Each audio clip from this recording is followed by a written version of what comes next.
porque decía, bueno, si no tengo los recursos tecnológicos de 1981, puedo utilizar los recursos de los años 50, 60, ¿no?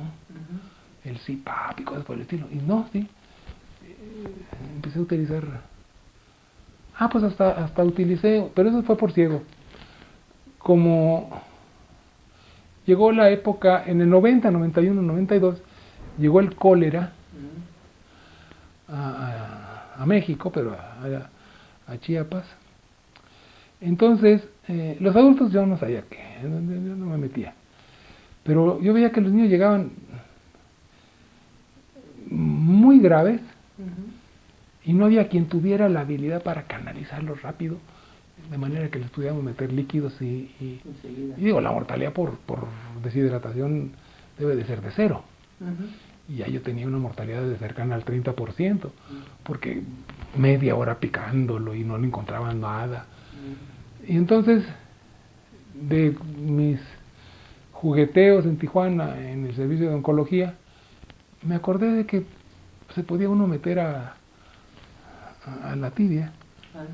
Como a la espinilla. Con la espinilla. Y tiempo después encontré unos artículos de 1948 donde se está hablando sobre la osteoclisis. Después del 48 ya no, porque viene el plástico y con el plástico los catéteres. Pero antes del 48 en Estados Unidos y tal vez en México también se utilizaba la osteoclisis para todo.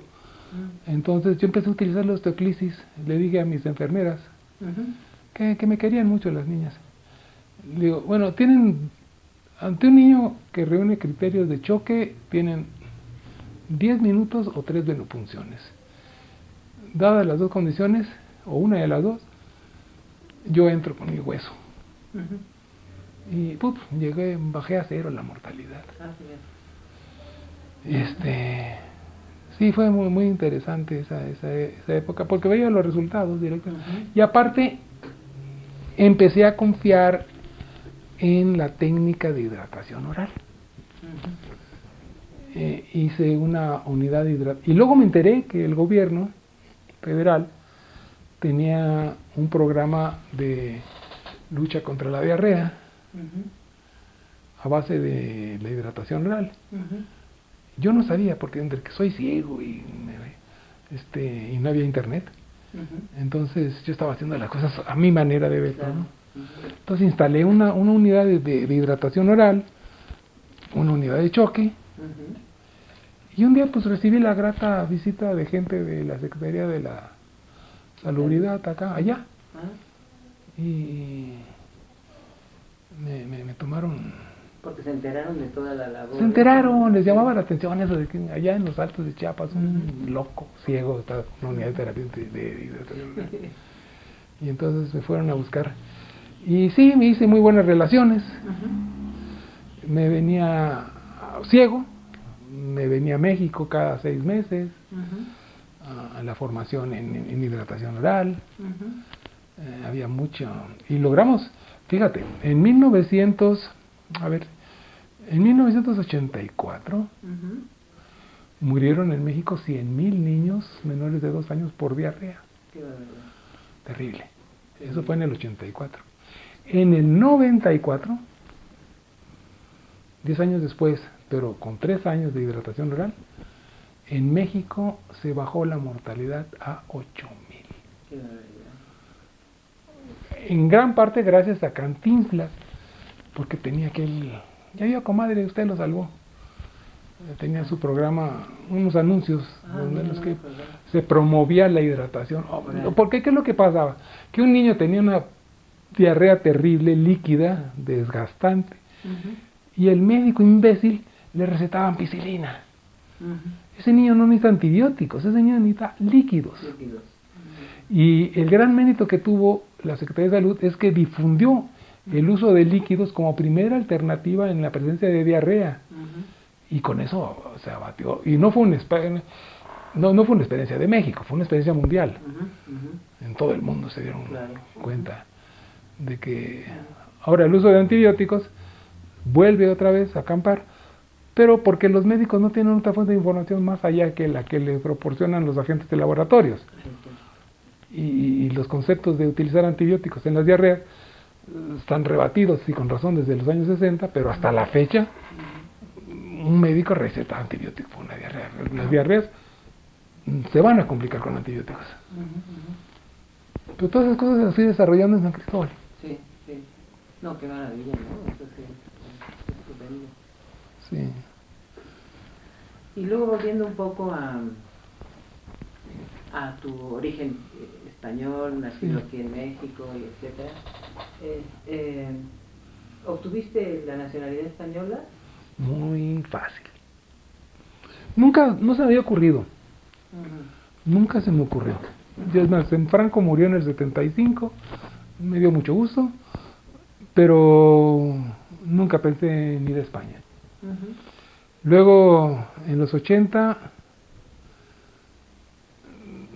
antes de perder la vista, nunca consideré la posibilidad de irme a España. Pero, ¿qué? Lo de para tener la nacionalidad, que no se te Ajá, había ocurrido nunca. pero entonces, hace 10 años,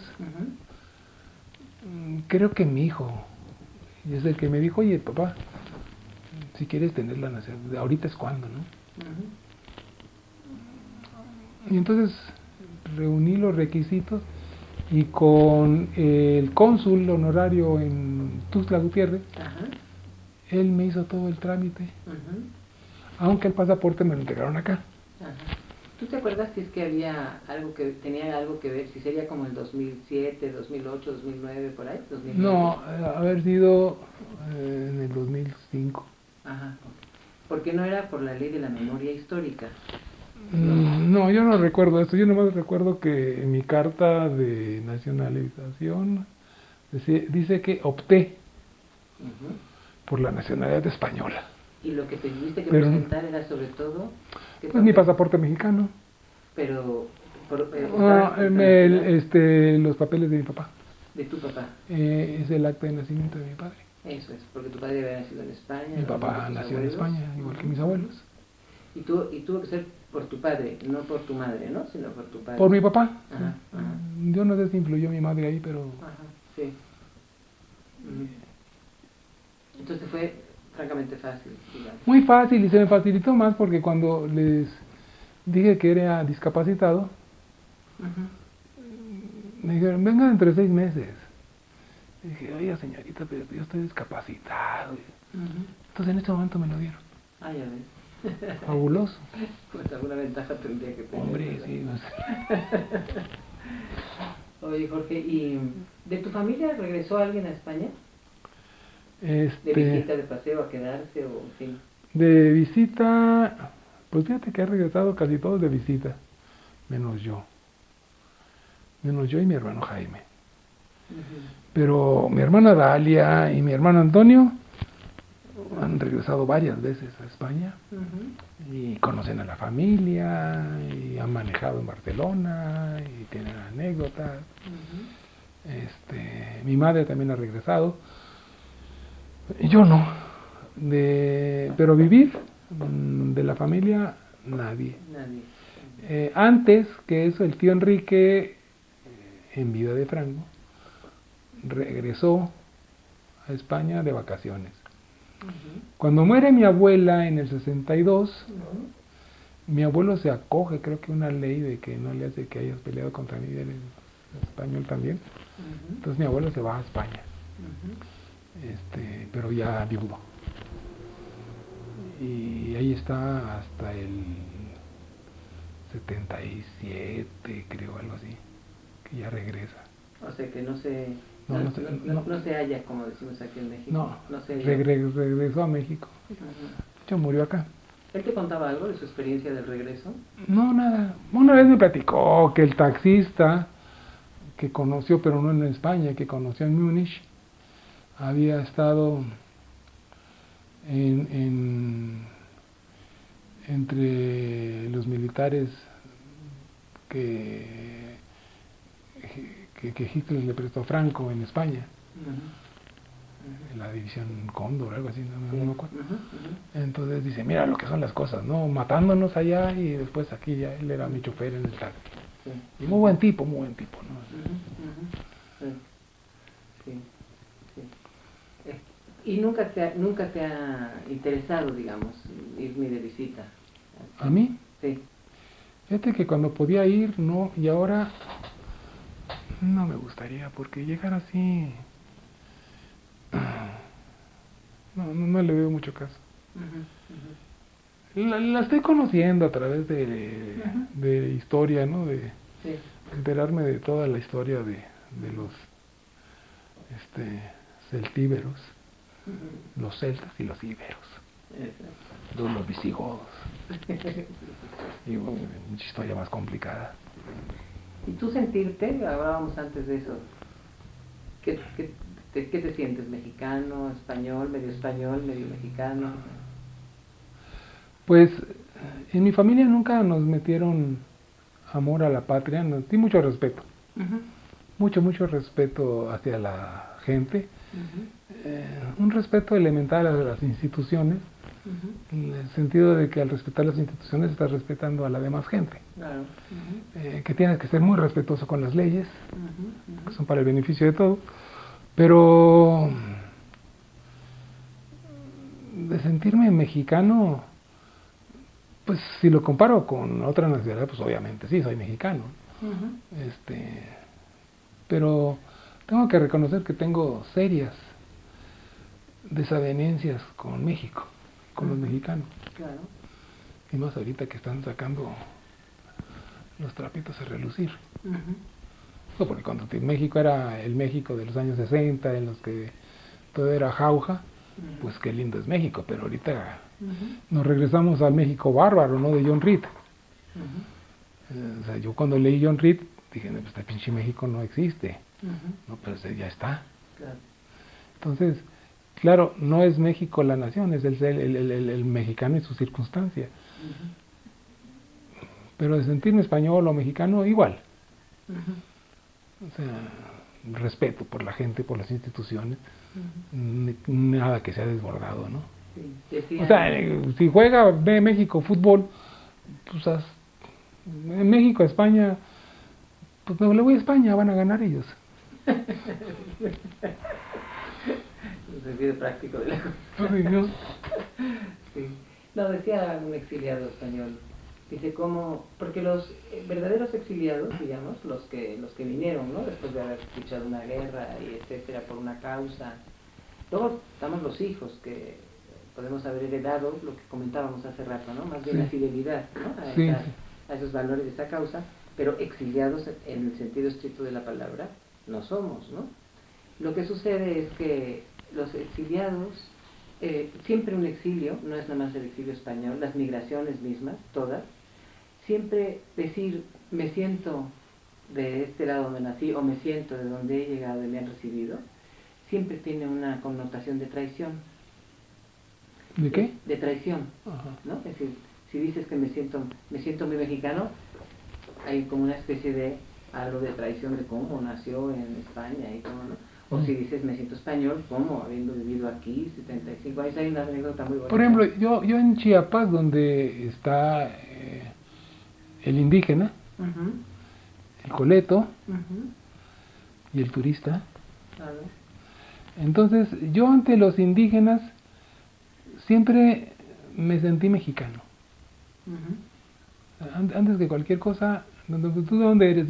Soy de México. Uh-huh. Ah, no, eres gringo. No, no soy gringo, soy, Uh-huh. soy mexicano. Uh-huh.